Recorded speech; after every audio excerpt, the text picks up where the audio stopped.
আমি সংখ্যা, আমি ভিতিয়ে ধরিত্রীর বলবীর চিরোন্নত মানুষই। আপসহীন বিপ্লবী ওসমান হাদির জানাজা। সংসদ ভবনের দক্ষিণ প্লাজায় লাখো মানুষের ঢল। চিরনিদ্রায় শায়িত হবেন জাতীয় কবির সমাধির পাশে।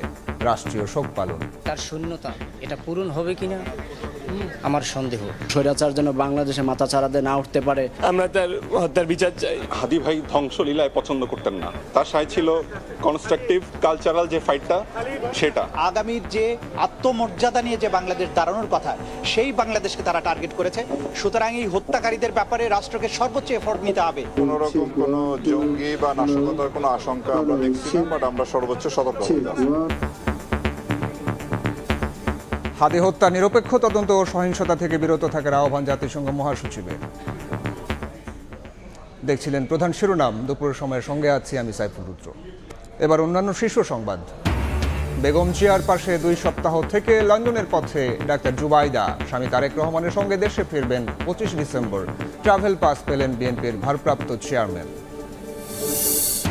সুদানের সন্ত্রাসী হামলায় নিহত 6 শান্তিরক্ষীর মরদেহ দেশে। ঢাকা সেনানিবাসে জানাজা কাল। গ্রামের বাড়িতে রাষ্ট্রীয় ও সামরিক মর্যাদায় হবে দাফন। দরজায় তালা লাগিয়ে লক্ষ্মীপুরে বিএনপি নেতার বাড়িতে পেট্রোল ঢেলে আগুন। ঘুমন্ত অবস্থায় প্রাণ গেল 7 বছরের মেয়ের, দগ্ধ আরও 3 জন।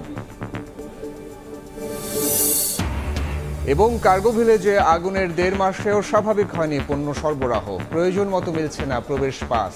অভিযোগ C&F এজেন্টদের। মাল পেতে বেশি সময় লাগায় আর্থিক ক্ষতি।